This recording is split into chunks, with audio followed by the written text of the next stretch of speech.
Whether it's a postseason future or somebody's job, there's a lot on the line this weekend for the New Orleans Saints and Atlanta Falcons. We got all that and a little bit of lagniappe for you on today's episode of Locked On Saints. You are Locked On Saints, your daily New Orleans Saints podcast, part of the Locked On Podcast Network, your team every day.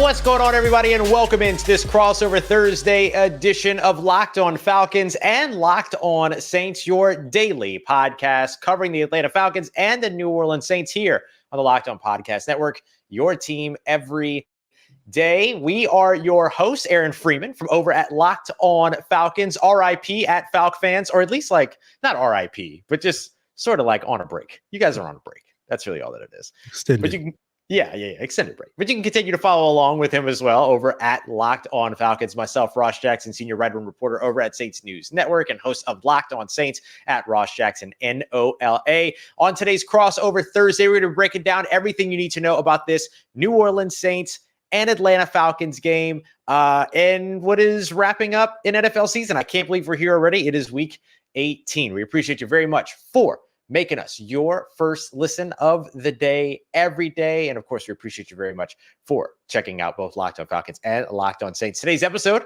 is Crossover Thursday, brought to you by our friends over at PrizePicks. Head over to prizepicks.com/LockedOnNFL and use the promo code in all lowercase LockedOnNFL for a first deposit match up to $100.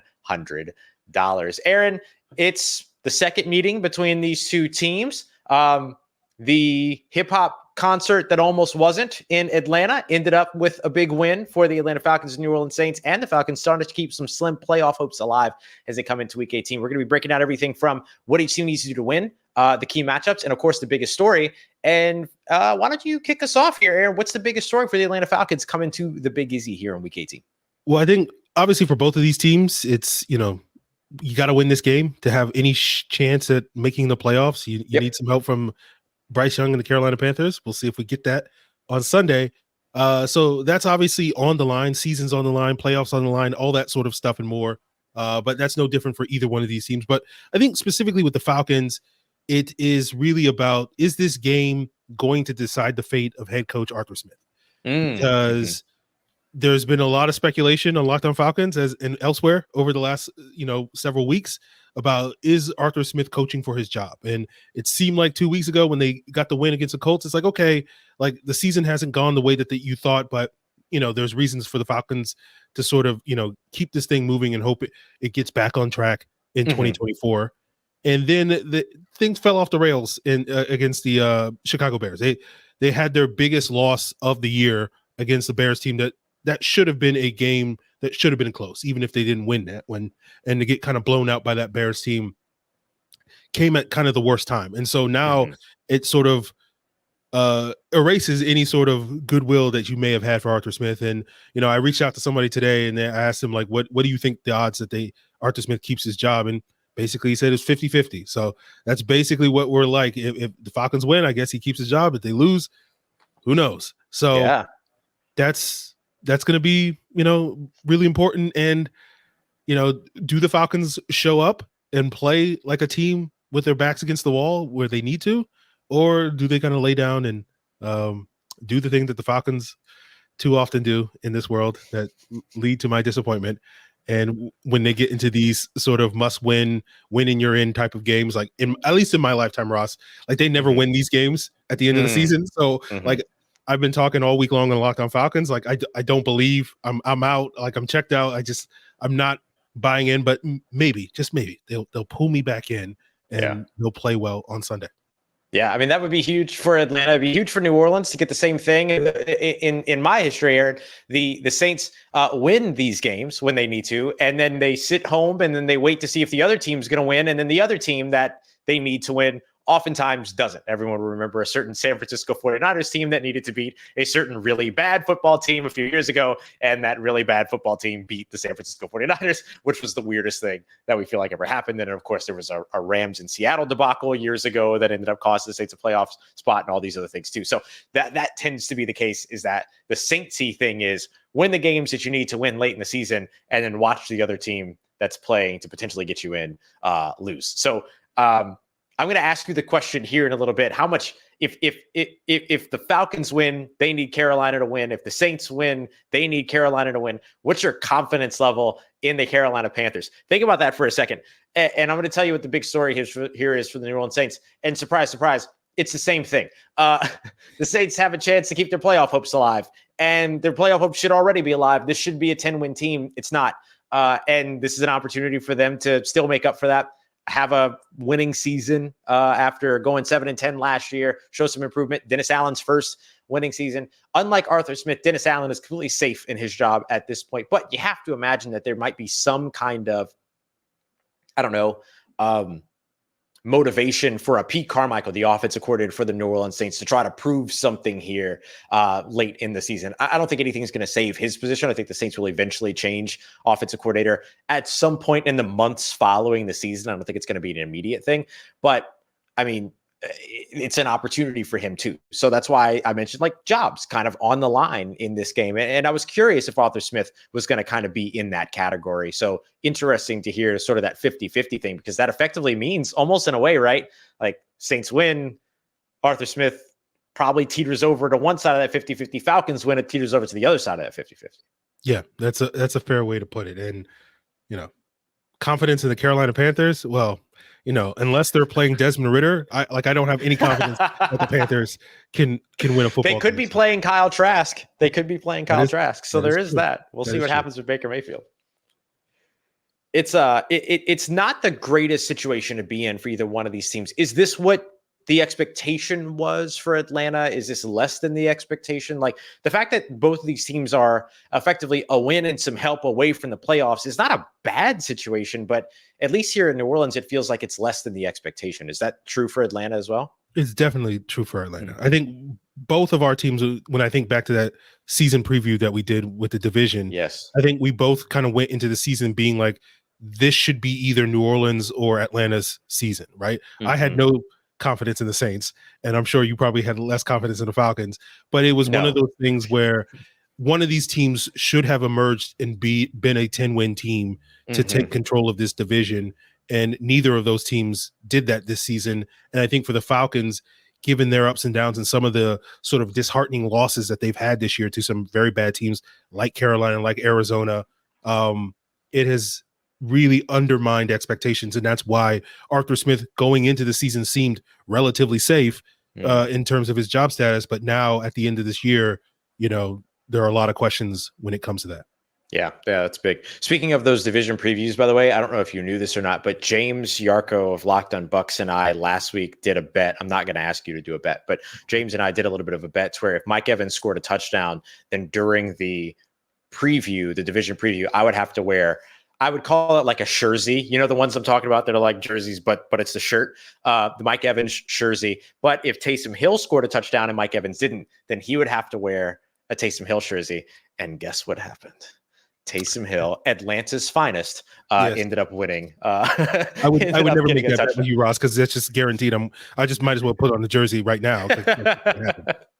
There is something about all of that for sure, but it will get together. We'll get some great laughs around James when it comes to that. All right, let's take a look at next the matchups that will make all this up. We know what's on stake or what's at stake, the playoffs for both of these teams, potential jobs on the line here. There's a lot at stake. So what are the matchups that are going to help decide this game and potentially the future in those conversations? We're going to be breaking that down here as we continue on with today's Crossover Thursday episode of Locked on Falcons and Locked on Saints here as part of Locked on Podcast Network, your team every day. And today's episode of Locked on Falcons and Locked on Saints is sponsored by BetterHelp. BetterHelp Therapy Online is awesome. And if you're a Saints fan or a Falcons fan, there's no ands there, sorry, or a Falcons fan, you could probably use somebody to talk to every now and then. It happens. All of our problems look different. Sometimes they're big, sometimes they're small. Sometimes it's about you and the people around you. Sometimes it's something internal, whatever it might be. I cannot stress how important therapy can be and how helpful it can be, and making you feel like whether your problems are big or small, they're all just as important. That's what we love about BetterHelp, is that they give you the support that you need to be able to find that out for yourself. Because sometimes therapy, all of that can feel very inaccessible. BetterHelp makes it all very accessible. It's designed to help you from your home, from your laptop, as a video call, a phone call. You can even do like text conversations as well. It's really, really great. No traffic, no waiting rooms, none of that stuff. Just a nice and easy conversation with somebody that's ready to listen. So celebrate all the progress that you are making, have already made, and are about to make in the new year by visiting betterhelp.com/lockedon today to get 10% off of your first month. That's BetterHelp, HELP.com/lockedon. Go and check them out today. All right, everybody, continuing on with this crossover Thursday edition, Locked On Falcons and Locked On Saints. We thank you very much for being everydayers here on the Locked On Podcast Network. Make sure you go and check out the Locked On Sports Today 24/7 national sports stream, the first of its kind on YouTube. You can subscribe at Locked On Sports today. Aaron, as we take a look now at we know what's at stake, but now let's talk about some of the matchups that are going to make or break exactly those different deals. When you look at like what's a big matchup that can define this for the Falcons, what are you watching this week? Well, for years and years, the marquee matchup in this Saints Falcons was Drew Brees versus Matt Ryan. But ultimately, those games kind of boiled down to who's going to win in the trenches. And far too often the Saints would win in the trenches. And now that the quarterback play is not quite to the Brees and Ryan level for these two respective teams, the trench play is even more important. So I'm looking at, we saw in that Week 12 game, the Falcons kind of dominate that matchup, especially with their ground game. We'll see, if that's going to repeat this week. Obviously, that will be the key for the Falcons. They'll look to establish a run and they'll challenge the Saints. Okay, can you stop us? Right. But I think on the opposite side of the ball, one of the intriguing matches I'm looking at to kind of slow down the Saints offense, because with the expectation that Alvin Kamara is not going to be in this game, I think the Saints are going to lean a little bit more in their passing game and Chris Olave. So the Falcons are need to get after the quarterback. And I'm looking at some of these injuries on the Saints offensive line. No Ryan Ramczyk. We saw Landon Young step in that previous game, give up a sack to Arnold Ebiketie. I know Young's dealing with some injuries, so maybe it's Cam Irving that starts at right tackle this week. And my favorite punching bags on the Saints offensive line are Andres Pete, Cesar Ruiz. What happened to Trevor Penning? I used to love making fun of him. So, I feel like the Falcons have an opportunity. Zach Harrison, their rookie defensive end, has come on strong in recent weeks. David Onyemata looks like he's working back after missing a couple of games with a knee injury. Calais Campbell's been coming on strong. As I mentioned, Ebiketie had a nice game. Bud Dupree had a couple of nice games a couple of weeks ago. So this Falcons pass rush really needs to sort of get after the quarterback and take advantage of some of these matchups, especially at that right tackle position. And if they can do that, I think that will really put a hurting on what the Saints want to do offensively.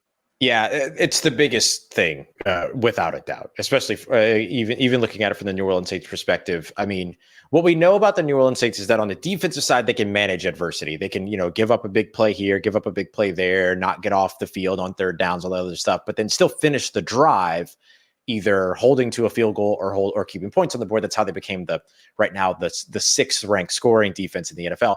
But the Saints offense is not nearly as confident, nearly as good, nearly as in rhythm as their defense is, despite the ups and downs that we've seen from the defense when it comes to managing adversity. There are things that are going really well on the offense. Over the course of the past few games, Derek Carr has been awesome.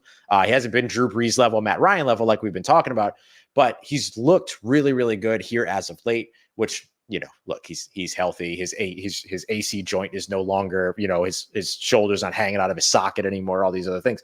But for the most part, like, that's what you wanted to see, and you're starting to see some of it. So now you go beyond that, and then you have to look at, okay, so what does the New Orleans Saints scheme need? Well, the New Orleans Saints scheme on the offensive side seems to need everything to go perfectly. And so this is why I agree with you. I think this is yet another game that's decided in the trenches. Hello, oldest cliche in the book when it comes to the NFL. We get it. But it's a cliche because it's so often true. And this is definitely one of those weeks where it's absolutely true. The Saints need to have things go perfectly on the offensive side. Otherwise, people start panicking and, drives get really weird and, they can't manage the tempo that they need to manage. The play calls come in and then you see a whole bunch of the sort of like regression, less motion, less play action, more runs on 2nd and 10 after incomplete passes, all of these other things that have plagued the Saints offense. Those things kind of start to like panic, arrive in the offense. And that can be big in a game where you're without arguably your best offensive player and Alvin Kamara. As you mentioned, we are expecting that will be the case. There's just a lot of opportunity for you to, panic as an offense, regress, and not be able to manage the adversity. And so the offensive line has to ward off as much adversity as possible, which is a bigger task this year than it has been in years in the past. Yeah, definitely. And I think getting pressure on the quarterback is going to be the Falcons' best weapon to slow down Chris Olave, who had a nice game the last time the Falcons played, got the better of Jeff Okudah. Since then, Jeff Okudah has kind of been benched in favor of rookie Clark Phillips. So we'll see how that matchup lines up. AJ Terrell's coming off a pretty rough game against DJ Moore, but AJ Terrell's been pretty lights out this year outside of that game last week against the Bears and DJ Moore and an earlier game against Mike Evans and the Bucs this year. But, Chris Olave, is a very good player, has been coming on strong lately in the true sort of number one in that Saints offense. And so, he can give this secondary some problems. And the best way for the Falcons to, prevent the ball from getting into his hands is make sure, Derek Carr can't get rid of the ball by putting, and planting him on the turf. Yeah. And I think that the flip side of it is true for New Orleans as well. Looking over at the New Orleans Saints defense, trying to ward off as much of that Atlanta run game as possible. I think it's 3 straight games now to where they've given up over 200 total rushing yards to the Falcons. You can't do that and win a football game, presumably, right? And, Bijan Robinson had 91 rushing yards last time that these two teams met. And then he also had the wheel route for the touchdown and the passing game and everything too. Those two things are big. And so I think, if I remember correctly, Bijan's 91-yard rushing game was the second highest total that the Saints have given up to an individual running back all season. And it only became the second highest 2 weeks ago when they gave up over 100 yards to Kyren Williams when they went up against the Rams in LA. So, I mean, his production in week 12 was longstanding the best performance of an individual running back against New Orleans. But then we've also seen New Orleans come out and find a way to mitigate run games for like Saquon Barkley had 14 rushing yards. And so they're so hot and cold in that area. And it's obvious that it needs to go one way versus the other. And then maintaining their run game and finding their run game over in the offensive side is going to be big. We crack jokes about Taysom Hill every time that we talk. We crack jokes about Taysom Hill when we started, but like he has to become a big part of the run game this week if the Saints don't have Alvin Kamara, because otherwise you're running with Jamal Williams, who, you need the reps with him to really get him started. He's a guy that the more he touches the ball, the better he gets. But what's your ability to be patient there? We haven't seen the Saints be very patient when it comes to that kind of like upstart guy and everything. So I think that those two run games end up really deciding this game, or at least setting the tone for this game early on to see what the result is at the end. So, Ross, you're telling me that the Saints need Taysom Hill to play well against the Atlanta Falcons to help the Saints win? Big ask. I know. Big ask. That's going to be so hard. That's never happened before. So. I do think that he becomes really important in the run game. It's going to be interesting to see how else he ends up contributing. But if you look over the course of the past couple of weeks, one of the things that keeps Taysom Hill from being involved in games isn't necessarily the defense. It's that the Saints kind of like have this idea that he's only valuable in certain game situations. Oh, well, the game situation dictated it. And so we weren't able to really utilize Taysom Hill, which is kind of wild. Like he's one of your best players. And right now he might be your best player with Alvin Kamara out on the field, save maybe Chris Olave. But like considering all the different things that he can do, you shouldn't need a game situation to get him involved. You should just kind of be involved, which maybe is just too much to ask. But I know I'm preaching to the choir because I know that there's a whole bunch of conversation around that with Arthur Smith and Bijan, right? Yeah. That's definitely been a topic of discussion this year. Getting Bijan involved. It hasn't been too big an issue these last couple of weeks, although it was an issue a couple of weeks ago against the Panthers. Usually when he gets criticized for it, the next week he responds well when it comes to Arthur Smith, right? Like he's like, okay, I heard what you guys said. right? I got my burner account on Twitter. I heard Really what you guys solid said. coaching right there. You know, I'm going to fix it. All right. I heard you, you know, Man. so I think we'll see, you know, what adjustments he makes, but obviously the Falcons have a very good 3-headed backfield with Patterson. Notably, Patterson was tweeting he hasn't been used that much this year, which is true. You know, I think the Falcons would have scored on that long field goal try if they had the world's greatest kickoff returner back there rather than their punt returner. You know, Imagine that. Feels weird to not have the all-time record holder for kickoff return touchdowns back there on that opportunity. But so I think you'll see them get Patterson involved along with Robinson and Tyler Algier as well. So if they can get the run game going, you know, the less they're asking Taylor Heineke to throw the football, the better, if you ask me. Yes. And actually, that's a great segue. We're going to get some more on that because I think that becomes a big part of what has to go right for the New Orleans Saints to win this game. And I'm sure the inverse is true for the Falcons. So we're going to get to that as we continue on and wrap up this crossover Thursday edition, Locked On Falcons and Locked On Saints, part of Locked On Podcast Network, your team every day. In today's episode of Locked On Falcons and Locked On Saints, brought to you by our friends over at LinkedIn Jobs. Maybe LinkedIn Jobs might be useful for the Atlanta Falcons and the New Orleans Saints who might be looking for some new additions when it comes to their coaching staffs in their own different ways. But for you as a small business owner, every time that you go out and hire, it can always feel like such a magnanimous, big sort of thing. And now you think about something like, what's the one move that you feel like you can make in your business to take it to the next level in 2024? Kind of like what these football teams could be looking to do over the course of the offseason. And LinkedIn Jobs knows exactly how to get you to that path. They've created more tools as well to help you find the right professionals for your team faster and for free. It's not just another job board. You've got billions of people, billions of professionals to choose from across a vast network. And of course, is a big thing with small businesses, right? You're always wearing a lot of different hats, all that kind of stuff. So LinkedIn gives you all the resources that you need to hire. So post your job for free today at linkedin.com/lockedonnfl. That's linkedin.com/lockedonnfl to post your job for free. Terms and conditions apply. All right, everybody, wrapping up this crossover Thursday edition, Locked On Falcons and Locked On Saints. We appreciate you for making us your first listen of the day every day. Make sure you come back for the Friday episodes as Aaron and I put the finishing touches on what needs to happen for each of these teams ahead of Sunday's game. And of course, post the live, post-game reactions, all the good stuff that we're doing over at Locked On Atlanta, Locked On Sports Atlanta, Locked On Falcons over at Locked On Saints as well. So, Aaron, let's start with the Falcons here.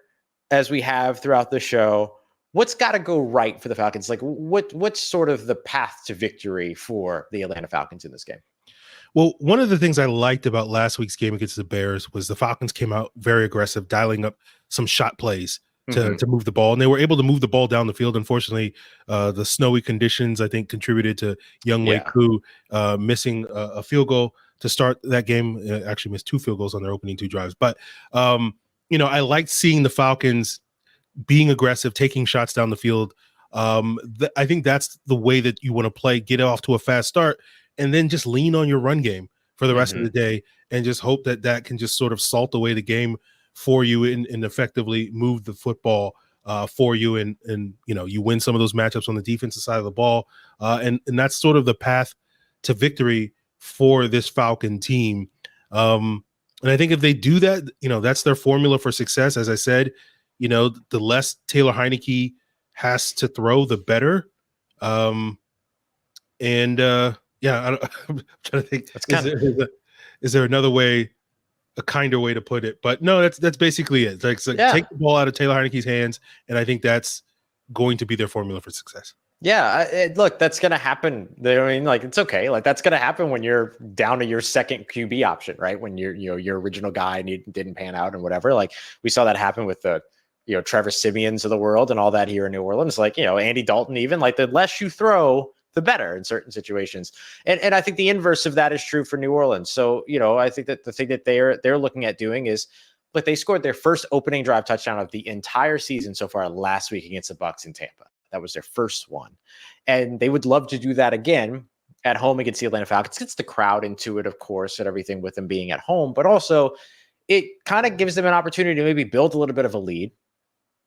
which then forces Atlanta to throw the football and get away from their run game, which is the bread and butter, which is what that offense is really, really good at. It's top 6, top 8 number 8, I think it is, rush offense in terms of rushing yards in the NFL. But it's top 10, right? It's a top 10 rushing offense. And so like, that's what they want to do. And when you got over 2,000 rushing yards and when you got 14 rushing touchdowns and you're in the top half, top 10 of those things, like, yeah, you want to keep the team from doing that. And sometimes your offense in that case can be your best defense.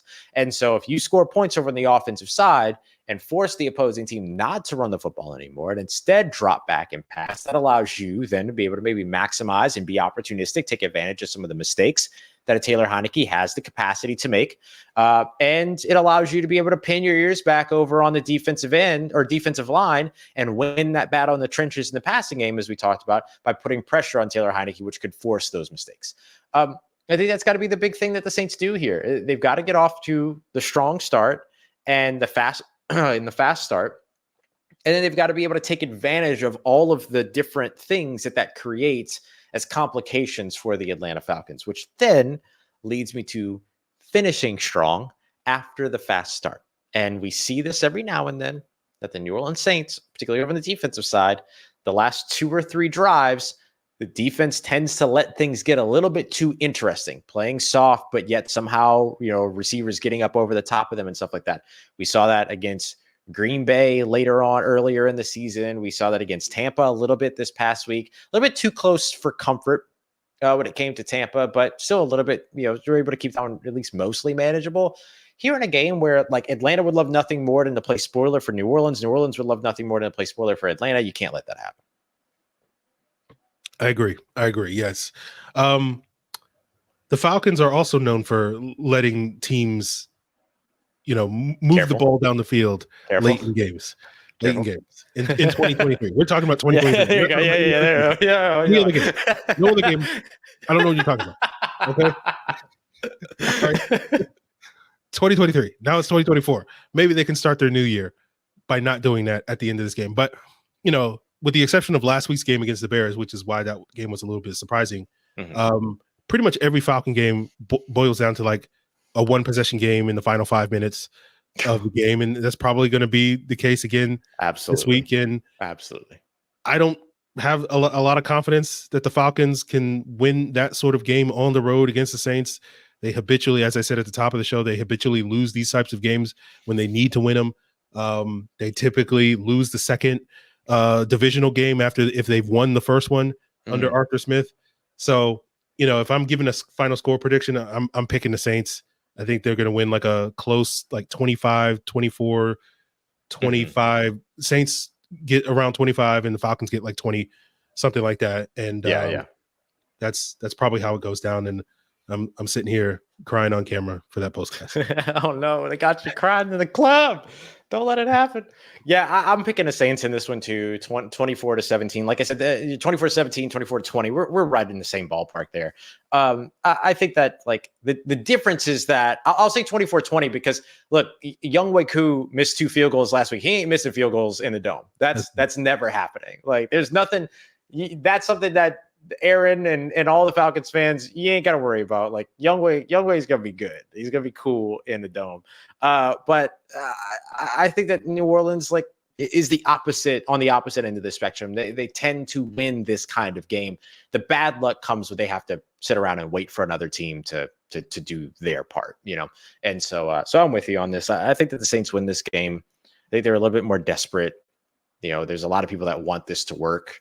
And this is an opportunity for them to say, okay, this can work, basically, and then flaunt it for an entire offseason, get everybody to buy in again, and then see what 2024 looks like. The Saints kind of need this for their future, most immediate future and long-term future as well, especially because, look, they're already restructuring contracts, Aaron. We're here again with the salary cap. Like they're just gonna run it all back. So, so they want to have some confidence with what they've got.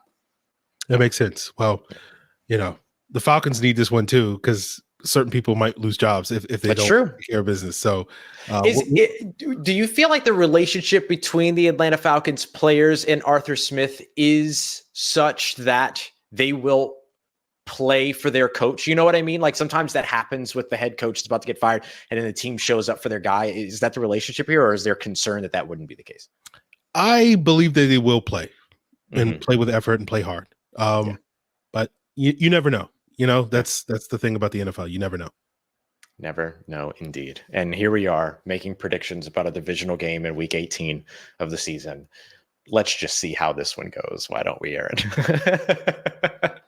Buddy, I appreciate you. This is always a blast. I always love our Falcons and Saints crossovers. Always a ton of fun. Again, if you want to keep up with everything going on for the Falcons because you're a Falcons fan and you're a Locked On Falcons listener, or you're a Saints fan and a Locked On Saints listener and want to know more about what's going on going into this game, Locked On Falcons is the place to be. Vice versa, Locked On Saints is the place to be. We appreciate you very much for making us your first listen of the day every day. For your second listen, go and check out your other favorite teams' Locked On podcast, because if you've got one, the answer is yes, we've got it covered. So make sure you go and check it out wherever here on the Locked On Podcast Network. For Aaron Freeman at Locked On Falcons, I am Ross Jackson at Ross Jackson Nolan. We thank you very much for being here for another episode here on Locked On Falcons and Locked On Saints, part of Locked On Podcast Network, your team every day.